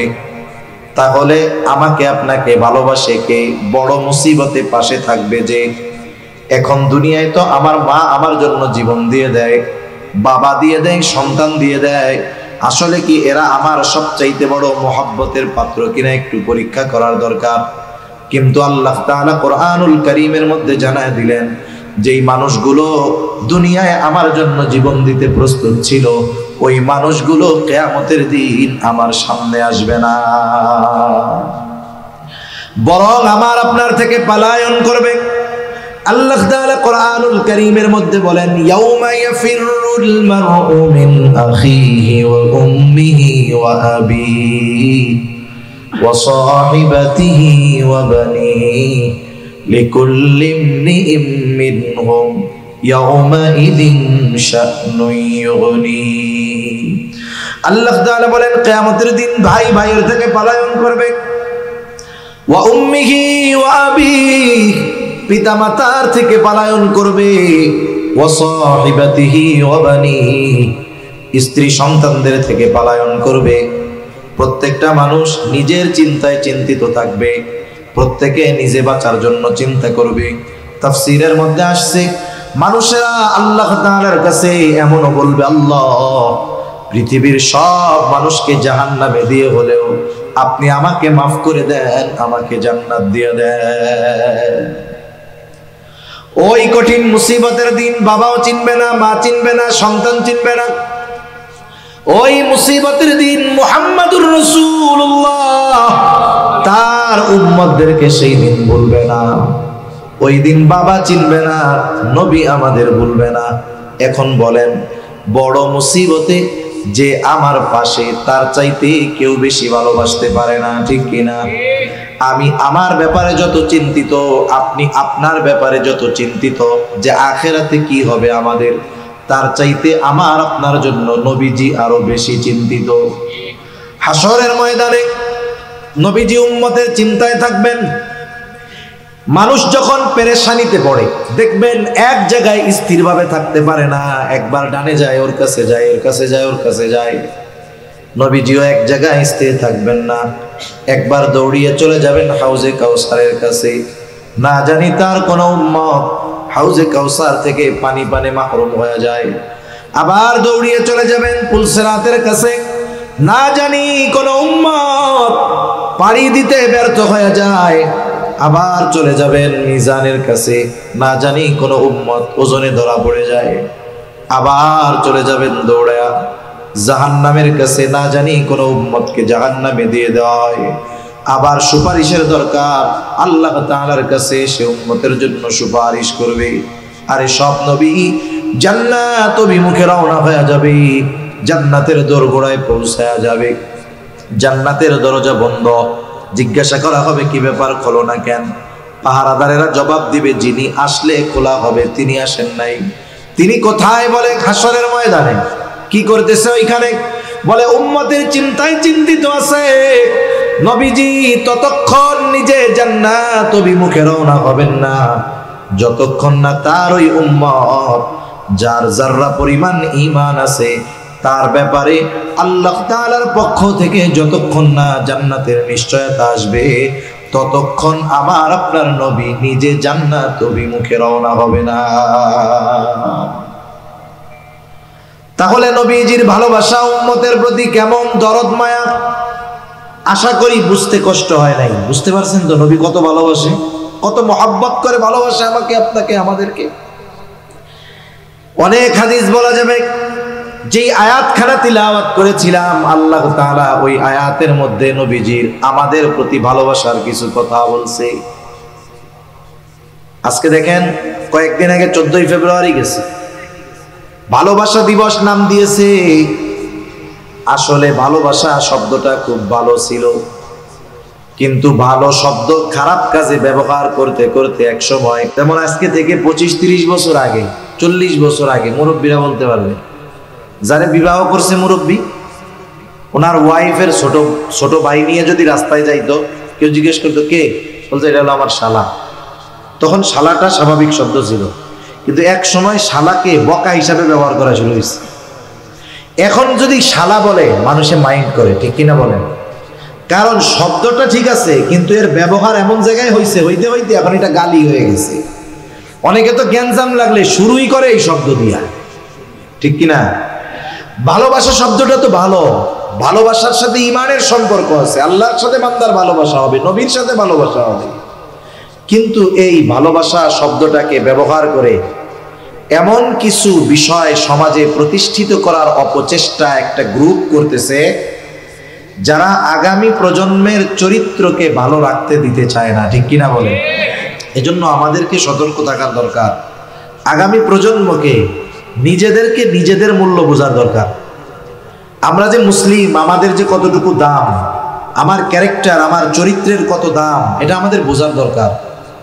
হাসরের ময়দানে মিজানে যখন ওজন দেওয়া হবে, সওয়াব নেকি সব, নবীজিকে প্রশ্ন করা হইতেছে। আবু হুরায়রা রাদিয়াল্লাহু তাআলা আনহু থেকে বর্ণিত যে মিজানে সবচেয়ে ওজন হবে কোন আমল?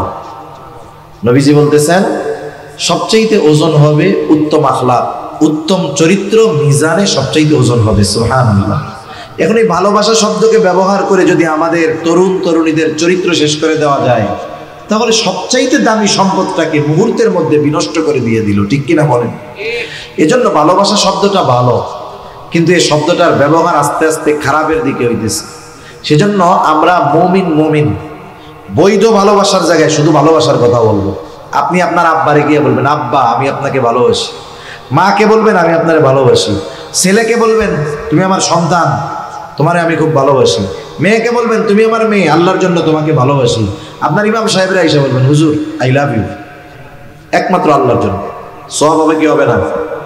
এক মুমিন অপর মুমিনকে যদি বলে যে আমি আপনাকে শুধুমাত্র আল্লাহর জন্য ভালোবাসি, তাহলে এই ভালোবাসা ইবাদত হবে, সওয়াব হবে। সুবহানাল্লাহ বলেন। তাহলে যেই ভালোবাসার মাধ্যমে আল্লাহর সন্তুষ্টি অর্জন করার মাধ্যম ছিল, এটাকে দিয়ে আমাদের সমাজটাকে ধ্বংস করে ফেলতে চায়। এজন্য আমরা আমাদের ভালোবাসার শব্দ ভালো জায়গায় ব্যবহার যত বাড়াবো, দেখবেন তত খারাপ জায়গায় এর ব্যবহার কমবে ইনশাআল্লাহ। কমানো যাবে না? হাদিসের মধ্যে আসতে তো এক মুমিন অপর মুমিনকে বলবে যে ভাই আমি তোমাকে শুধুমাত্র আল্লাহর জন্য ভালোবাসি, আল্লাহর জন্য ভালোবাসি, এটা বলতে হবে। তা নবীজি আমাদেরকে কত বেশি ভালোবাসেন, এই ভালোবাসার খবর স্বয়ং আল্লাহ তাআলা দিয়েছেন। কে দিয়েছেন? আমরা আশিকে রাসূল হতে চাই, কিন্তু এই আয়াতগুলোর আলোকে, কথাগুলোর আলোকে হায় রে নবীজিও তার উম্মতের জন্য কেমন আশেক, এটা চিন্তার বিষয়। আল্লাহ রাব্বুল আলামিন বলেন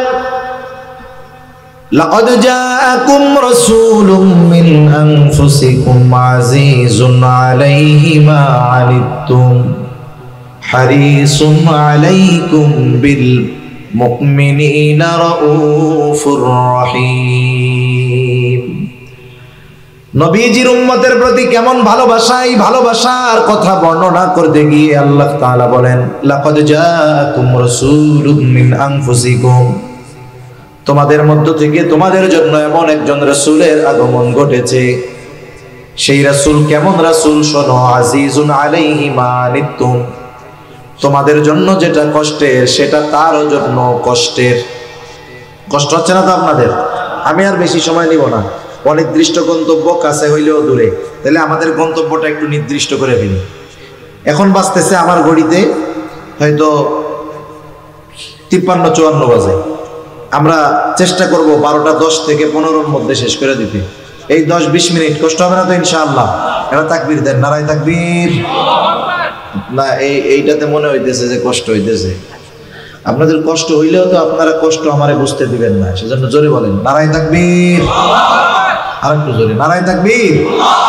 মাশাআল্লাহ, মোটামুটি হয়েছে আর কি, পুরোপুরি হয় নাই। এখন আল্লাহ তাআলা আমাদেরকে নবী কেমন ভালোবাসে এটা বোঝানোর জন্য বলতেছেন তোমাদের জন্য যেটা কষ্টের, তোমরা যাতে কষ্ট পাও, ওই কারণে নবীজিও কষ্ট পায়।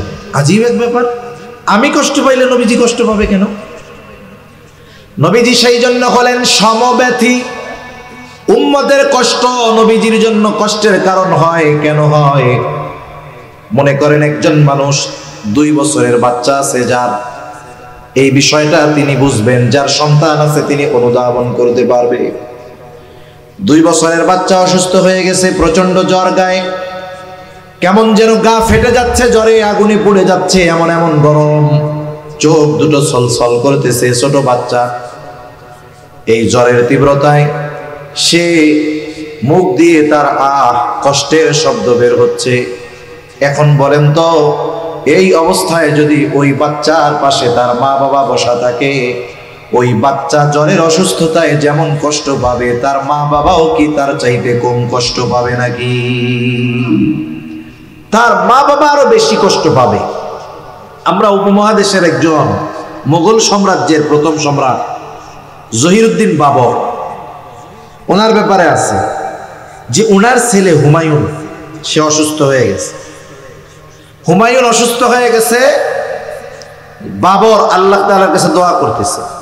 জহিরুদ্দিন বাবর উনি খুব ভালো ছিলেন, কিন্তু হুমায়ুন শিয়াদের দ্বারা প্রভাবিত ছিল। কেন? কারণ শেরশাহ সুরির কাছে পরাজিত হয়ে সে যখন পালিয়েছিল তখন শিয়ারা তাকে প্রটোকল দিয়েছে। আর হুমায়ুনের যে উপদেষ্টা ছিল সে ছিল শিয়া, যার কারণে হুমায়ুন শিয়াদের দ্বারা প্রভাবিত ছিল।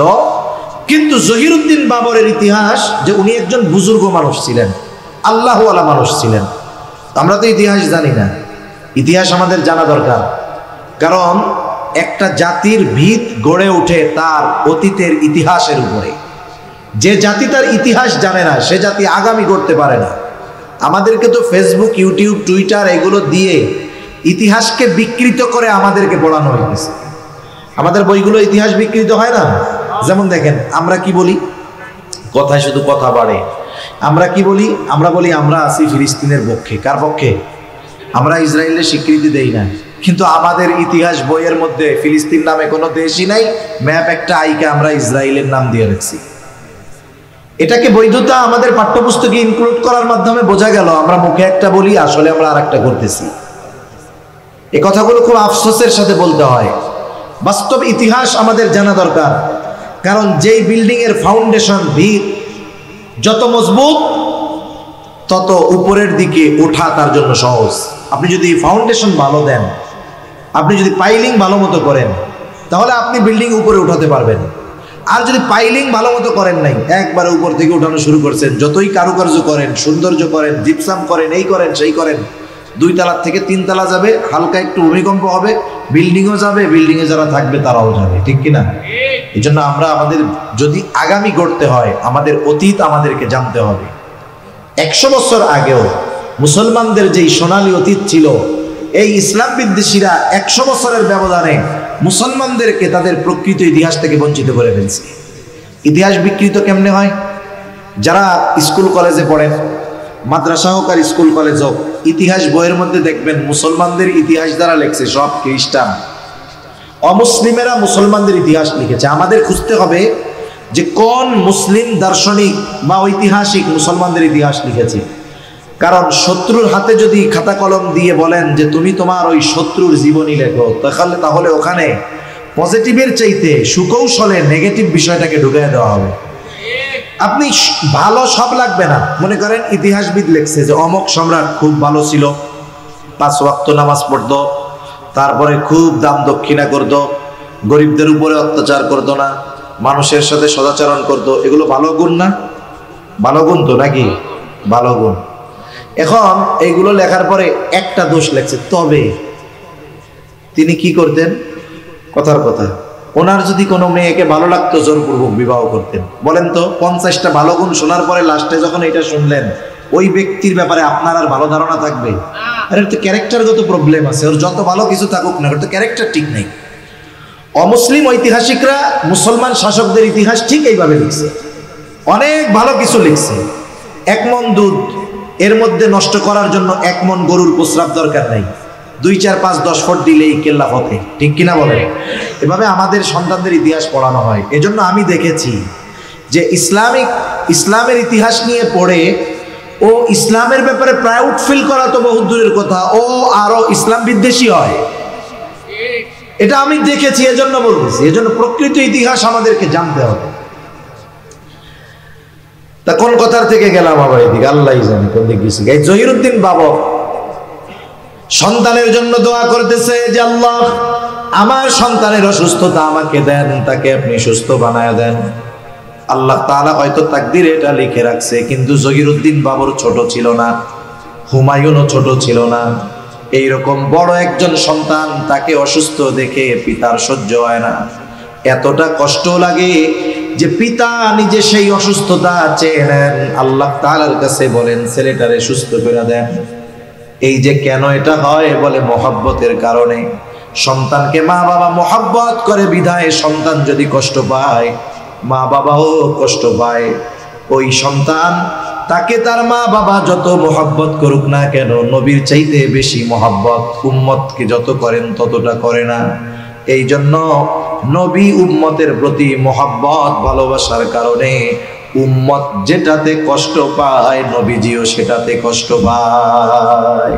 এই কথা আল্লাহ বলতেছেন, আরে আল্লাহ তাআলা বলতেছেন আজিজুন আলাইহি মা আনিতুম। এরপরে আল্লাহ তাআলা বলেন শুধু তাই না, হারিসুন আলাইকুম, তোমাদের জন্য কল্যাণকামী। এর মানে নবীজি সর্বদা উম্মতের কল্যাণ চিন্তা করতেন, কোনটা করলে, কোথায় করলে, কোনটা করলে, কিভাবে করলে উম্মতের কল্যাণ হবে। হাদিসের মধ্যে আসছে, নবীজি বলেন প্রত্যেকটা নবীকে আল্লাহ তাআলা একটা বিশেষ দোয়া করার সুযোগ দিয়েছে, এবং ওই দোয়াটা কবুল করার নিশ্চয়তা আল্লাহ তাআলা দিয়েছেন। নবীজি বলেন সব নবী দুনিয়ায় ওই দোয়াটা তার উম্মতের ব্যাপারে করে ফেলছে, আমি ওই দোয়াটা সংরক্ষণ করে রাখছি, দুনিয়ায় করি নাই। কারণ কি? কারণ এই দোয়াটা আমি সুপারিশ হিসাবে কিয়ামতের দিন আমার উম্মত যখন মুসিবতে পড়ে যাবে, ওই দোয়াটা আমি উম্মতের জন্য সুপারিশ হিসাবে করব। কারণ দুনিয়ায় করলে যে কল্যাণ হবে, ওই সময় করলে আমার উম্মতের জন্য আরো বেশি উপকার হবে। এই জন্য আমি দুনিয়ায় ওই দোয়াটা না করে সংরক্ষণ করে রাখছি। সুবহানাল্লাহ। এখন শুরুতে একটা আয়াত বলছি না যে মুমিনদের জন্য নবী বিশেষ অনুগ্রহ, তার মানে মুমিনদের প্রতি নবীজির ভালোবাসা স্পেশাল। মুমিনদের জন্য নবীজির ভালোবাসা কি? স্পেশাল। আল্লাহ তাআলাও সেই স্পেশাল ভালোবাসার কথা বলতেছে। আল্লাহ রাব্বুল আলামিন এবারে স্পেশাল ভাবে মুমিনদের প্রতি নবীজি কেমন, আল্লাহ তাআলা বলেন বিল মুমিনিনা রাউফুর রহিম। রাউফ রহিম দুটি শব্দ, এই দুটি হলো আল্লাহ তাআলার গুণবাচক নামগুলোর মধ্যে অন্যতম দুটি নাম। রাউফ অতি সদয়, রহিম পরম দয়ালু। আমরা কোরআনুল কারীম তিলাওয়াত করার শুরুতে বলি বিসমিল্লাহির রহমানির রহিম। বলেন তো রাউফুর রহিম কে? আরো জোরে বলেন না কে? আল্লাহ তাআলার গুণবাচক নাম। দুনিয়ার কোন মানুষ ওই নাম গ্রহণ করার যোগ্যতা রাখে না। কেউ যদি কোনো মানুষকে বলে উনি রাউফুর রহিম, নিঃসন্দেহে শিরক হবে, ঠিক কিনা বলেন? কোন মানুষ কি রাউফুর রহিম হইতে পারে? পারে না। কিন্তু নবীজি উম্মতের প্রতি তার মুহাব্বত ভালোবাসা কেমন, উম্মতের প্রতি নবীজি কেমন সদয়, উম্মতের প্রতি নবীজির কেমন দয়া, এই কথাটা আমাদের বোঝানোর জন্য আল্লাহ তাআলা নিজের গুণবাচক নাম নবীজির সাথে ব্যবহার করে বলতেছেন কেমন যেন, ও দুনিয়ার মানুষ, কেমন নবী আমি আল্লাহ তোমাদেরকে দিয়েছি, যেই নবী তোমাদের জন্য হলেন রাউফুর রহিম, অতি সদয় পরম দয়ালু। নবীজিকে আল্লাহ বলতেছে যে নবী উম্মতের ব্যাপারে, তার মুমিন উম্মতের ব্যাপারে রাউফুর রহিম। এই কথাটা আমি শাব্দিকভাবে আপনাদের এই কথার গভীরতা বোঝানোর যোগ্যতা আমার নাই, কিন্তু কিছু কথা আছে এটা হৃদয় দিয়ে অনুধাবন করতে হয় যে আল্লাহ তাআলা নবীকে বলতেছেন যে নবী হলো তার মুমিন উম্মতের জন্য রাউফুর রহিম, অতি সদয় পরম দয়ালু। এখন বলেন নবীজি কি পরিমাণ ভালোবাসে আমাকে আপনাকে, এই ভালোবাসা পরিমাপ করার যোগ্যতা ক্ষমতাও আমাদের নাই, ঠিক কিনা? স্বাভাবিক কি বলে যে একজন যদি আমারে ভালোবাসে, আমি তারে ভালোবাসবো, এটা হলো যুক্তি বলে যে একজন আমার জন্য কল্যাণকামী, আমিও তার জন্য কল্যাণকামী। একজন কয় না, কেউ যদি আমার জন্য হাঁটু পানিতে নামে, আমিও তার জন্য হাঁটু পানিতে নামবো। সে যদি আমার জন্য এতটুকু করে, আমিও তার জন্য করবো। এটা তো করতেই হবে। কিন্তু নবীজির আমাদের প্রতি কত ভালোবাসা। এখন বলেন, যেই নবী এত ভালোবাসে, সেই নবীকে আমাদের ভালোবাসার দরকার আছে না নাই? কথা, যেই নবী আমাদের আশেক, আমাদের কি তার আশেক হওয়ার দরকার আছে না? উনি যে আমাদের ভালোবাসে ঘোষণা দিছেন কে? জোরে বলেন কে? আমাদের তার প্রতি কেমন ভালোবাসা হওয়ার দরকার? রাসূলুল্লাহ সাল্লাল্লাহু আলাইহি ওয়াসাল্লাম সেই জন্য বলেন, নবীজির প্রতি ভালোবাসা হলো মুমিনের ঈমান। নবীজি বলেন, লা ইউমিনু আহাদুকুম হাত্তা আকুনা আহাব্বা ইলাইহি মিন ওয়ালিদিহি ওয়া ওয়ালাদিহি ওয়ান নাসি আজমাইন। নবীজি বলেন, তোমাদের মধ্যে কেউ ততক্ষণ পর্যন্ত মুমিন হতে পারবে না যতক্ষণ না সে তার পিতা মাতা সন্তান সন্ততি এক কথায় সকলের চাইতে আমি নবীকে বেশি ভালোবাসবে। তাহলে নবীজিকে সবচাইতে বেশি ভালোবাসা, এটাই ঈমানের দাবি। এখন কথা হলো, একজনকে সর্বোচ্চ ভালোবাসা যায় তাকে যদি সামনে পাওয়া যায়। আরে আবু বকর নবীকে সামনে পেয়েছে, নিজের সব সম্পদ এনে নবীর সামনে হাজির করে দিয়েছে। হযরত তালহা নবীজিকে সামনে পেয়েছে, উহুদের ময়দানে কাফেরদের অস্ত্র তীর বর্ষার সামনে নিজের বুকটাকে নবীর জন্য ডাল বানায়া দিছে। আমরা তো নবীজিকে সামনে পাই নাই, কিন্তু ভালো তো বাসতে মন চায়। নবীজিও জানে আমার একদল উম্মত আমাকে জীবনের চাইতে বেশি ভালোবাসতে চায়, সুযোগ পাইলে জীবন দিতেও পারবে, কিন্তু সব সময় তো জীবন দেওয়ার সুযোগ হবে না। কিন্তু তারা যদি আমাকে ভালোবাসতে চায় কি করবে?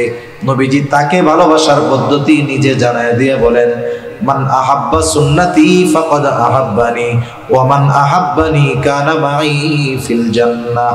নবীজি বলেন, যে আমার সুন্নাতকে ভালোবাসবে সে আমি নবীকে ভালোবাসবে, আর নবীকে যে ভালোবাসবে, নবীজি জানায় দিয়েছেন নবীর সাথে সে জান্নাতের মধ্যে অবস্থান করবে।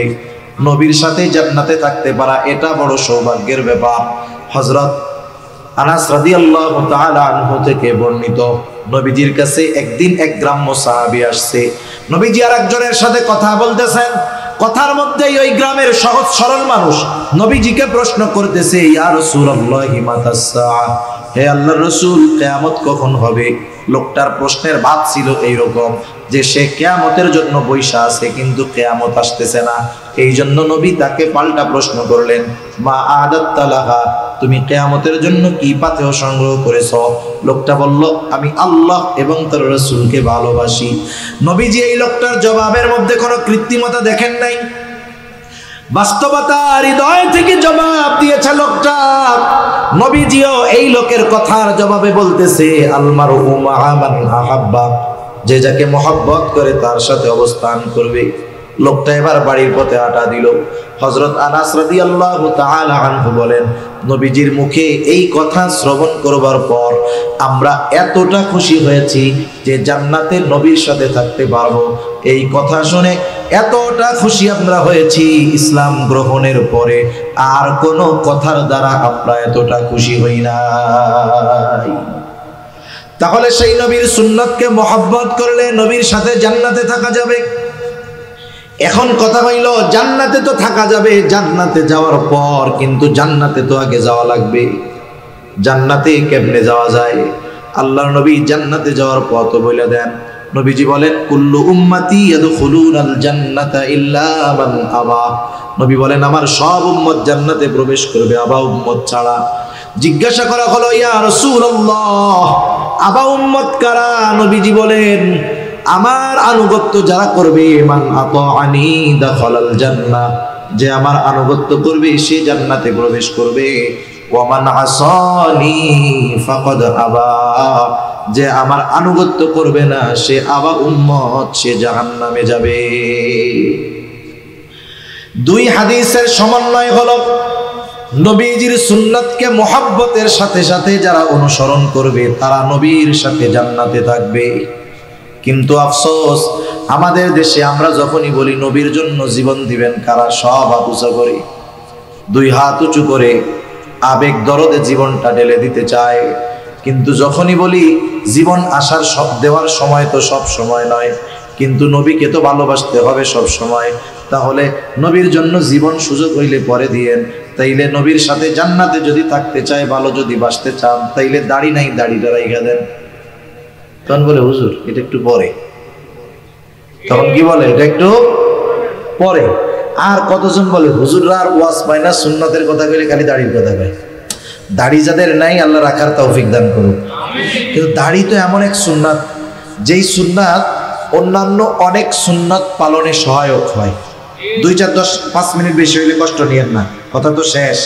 এখন একজন লোক মনে করেন দাড়ি টাড়ি কিচ্ছু নাই, রাখে নাই, যার নাই আপনারা কেউ তারে তিরস্কার করবেন না, অবশ্যই তার জন্য দোয়া করবেন। হতে পারে একজন দাড়িওয়ালা সে পাপাচারে লিপ্ত, কিন্তু দাড়িবিহীন লোক তার অন্তর ভালো, তার তাকওয়া ভালো, আল্লাহর প্রতি ভয় তার বেশি, কিন্তু দাড়ি হয়তো রাখতে পারতেছেন। আমরা দোয়া করি আল্লাহ তাকে রাখার তৌফিক দান করুক। আছে না এরকম অনেক মানুষ? অনেক মানুষ আছে। এখন দাড়িবিহীন একটা লোক জুব্বা লাগায়, পাগড়ি লাগায়, সুন্দর মতো শান্তিরাত বাজারে গেছে।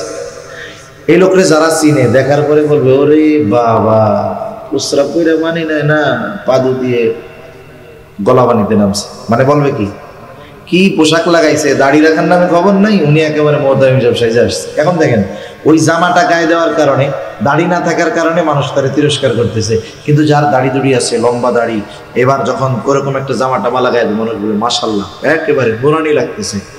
কোন মাদ্রাসার মোহতামিম সাহেবের চাকরি চলে যায় তার ঠিক নেই, মানে চেহারা টেহারা এরকম। এখন এই দাড়ি অনেক সুন্নাত পালনে সহায়ক হয়, গুনার থেকে বাঁচার কারণ হয়। একটা দাড়িওয়ালা মানুষ সে যদি কোনো গুনাহ করে, অপরাধ করে, কোনো অন্যায় করে, মানুষ আগে বলে আরে ভাই দাড়ি রেখে এই কাজটা করলেন।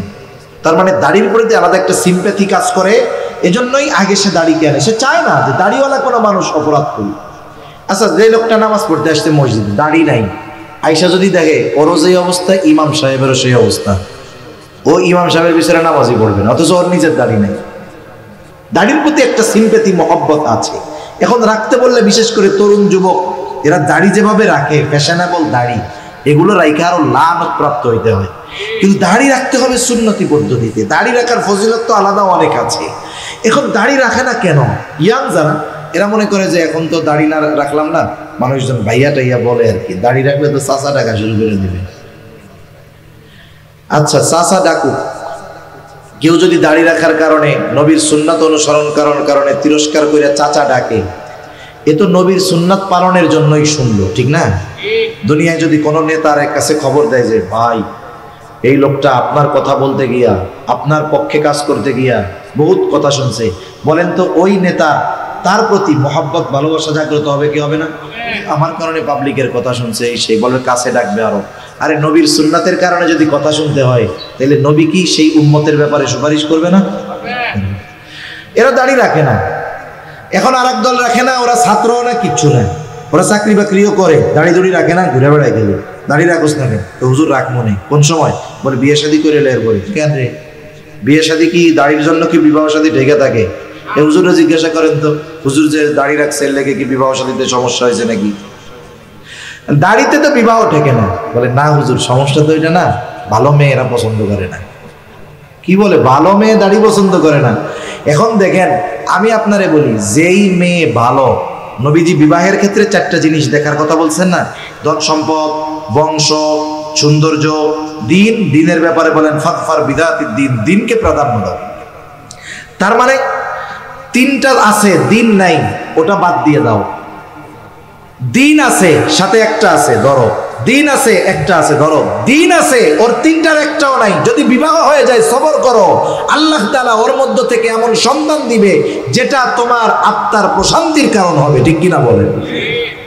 এখন তুমি হয়তো চিন্তা করতেছ মেয়েটা তো সুন্দর, আবার এক বাপের এক মাইয়া, কাম তো সারছে, আমার বংশ ভালো, এখন যদি দাড়ি রাইখা যদি এই মিস করে বেলাই, এটা হবে না। তুমি যতই সুন্দরী দেখো না কেন, তুমি যতই টাকা পয়সাওয়ালা দেখো না কেন, তুমি যতই বংশ দেখো না কেন, দিনকে যখন বাদ দিছো, মরার পরে তুমি জান্নাতে যাবে না জাহান্নামে যাবে আল্লাহ জানে। কিন্তু যেই মেয়ে সুন্নাতকে পছন্দ করে না, ও যদি ওয়ার্ল্ড সুন্দরীও হয়, বিশ্ব সুন্দরীও হয়, বিশ্বের সবচেয়ে ধনীও হয়, সবচাইতে বড় বংশেরও যদি হয়, তোমার ঘরে আসার পরে তুমি মোটামুটি ছোটখাটো একটা জাহান্নাম দেখতে পারবা। দুনিয়ার জাহান্নাম কোনটারে বলে জানেন? পারিবারিক অশান্তিকে বলে দুনিয়ার জাহান্নাম।